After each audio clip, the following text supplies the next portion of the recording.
I want to start by doing something important, so forgive me.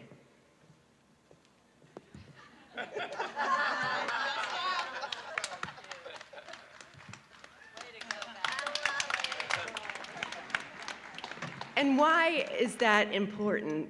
One reason, it's important to me. What an honor to be here with y'all today. Thank you so much. But I also take it for you as individuals. Today marks the transition from your school years, where your path was pretty well set, to your adulthood, where you really get to set it every day. But most important, I took that picture for you collectively, all of y'all. And if you look around, look at the faces beside you and behind you and at the back at your family, your faculty, your roommate from Faircloth your freshman year that you never see. All these people together, you've never been in one place at one time and never will be again. And you're here for one purpose. You're connected by a shared sense of joy. And that is really something to celebrate. So students, faculty, staff, friends, congratulations. And you'll always be connected by this shared experience. And spoiler, connection is what it's all about. So thank you again for having me here. I'd like to thank Dr. Sapp for that invitation and my friend and mentor, Joyce Fitzpatrick. I'd love to thank you all for that awesome degree. It's my first doctorate, wow. And thank you, Ella, for the introduction. Y'all know my sister Lisa is a proud class of 1991, your centennial class, and she's here today, as is my sister Jessica, and my husband Scott, my son Luke, and our daughter Amelia, who is also a member of the class of 2026, right up the road at St. Mary's School. So if I'm the first one to cry today, don't be surprised. I'm not going to talk for very long.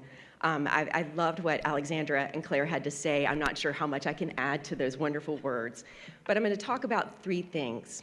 Our current state of fragmentation, how connection is the only cure for it, and how you might prioritize making meaningful connections in your own life. So I started out with my phone in my hand to take a selfie, but also to make a point. This device, and by extension, all technology, has a tendency to separate us from one another, to steal us. And that's new, even in your lifetime. Most of y'all were toddlers when the iPhone came out. And many of y'all were in high school when Instagram Reels came out and social media went from being a way to document what we just did to broadcast what we're currently doing, taking us even further out of the moment that we're in. And I'd like to apologize, Claire mentioned this, but I'd like to apologize on behalf of adults, the world, I don't know, for the pandemic, because it really did require you to be distanced from one another at a very tender time when you were growing up.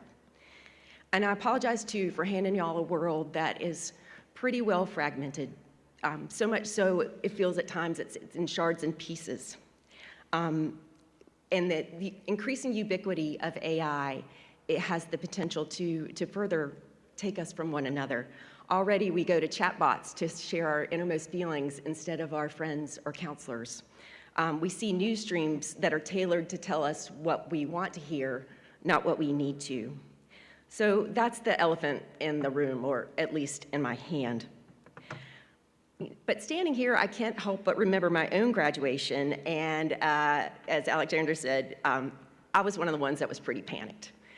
It was a recession, and there weren't a lot of jobs, but besides that, I had no clue what I wanted to do with my life. So I took a job teaching English in Japan and bopping around Asia for a while. I pretty much was biding my time until I figured out what it was I wanted to do with my life. But the problem was, I didn't figure it out. I came home pretty broke and even more panicked because it seemed like everyone I knew was well into getting on with their lives. And I ended up at a wedding chatting with an acquaintance about what I was going to do next, and she worked at a small newspaper up in the mountains of North Carolina. And she's like, Val, you have a sense of curiosity about the world, and you like to write. You should be a reporter. Well, I'm not sure how I pulled this off, but I convinced her boss to hire me for $300 a week on a 2-month trial to give it a shot. And I found out that being a reporter was not what I had in mind. I thought you had to be cynical about everything everyone told you, but it's not about being cynical at all. It's about listening and going out to see things for yourself, telling other people what they meant. I fell in love with journalism, and I'm still in love with it because it is a connection business. You make connections in the newsroom between editors and reporters, connections in the community between institutions and individuals, and connections between one story and the next. And here we are 30 years later, and I still love it.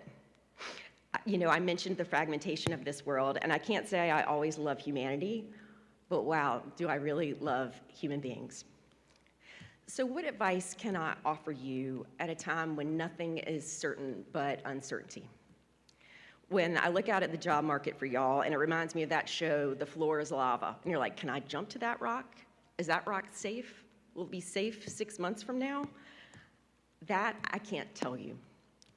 But what I can tell you is that the best jobs you will ever have will be ones that someone you trust, someone that knows you, recommended you, and took a chance on you, someone you have some connection with.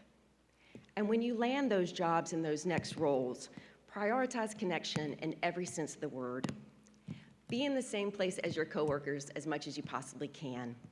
Talk face to face, by Zoom if you have to, but never by Slack. Promise me, never Slack. And then find a third place outside your home and your work or your school that you can be with people who don't know you yet and that you don't know. It could be a gym or a food bank. For me, it's church. And speaking of church, go outside every day and look up, even if it's raining. It's really important to seek out connection with something that's bigger than yourself. And as I thought about what I wanted to say to y'all, I thought about what I would have wanted to hear. And I'm pretty sure it would have been, everything's gonna work out. You're gonna make it. Your dreams are gonna come true. What I wouldn't have wanted to hear necessarily was that it might take a while. And in my case, it took decades. I am a Pulitzer finalist as of this week, an overnight success in my 50s, so hang in there. Dreams do come true. But I do tell you, it is gonna work out. Maybe not at the pace you'd hope or in the order that you expect, but things will work out for you well, and you'll celebrate it with the people you're connected with at every state. And how do I know this? It's because I'm looking out at you. You're leaving here as a leader, a thinker, and a strong person, a strong woman. Technology, you know, this place, you chose Meredith for a reason, and it's because it's all about connection, right? Y'all feel it.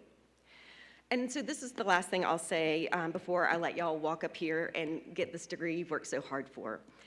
Technology has many downsides, but it can also be a magic box. It promises connection and sometimes even delivers it. So I will share this photo with y'all on social media for sure, no matter whether it's any good. But my mom, we call her American Sweetheart. She calls selfies facies, and she calls facies ussies.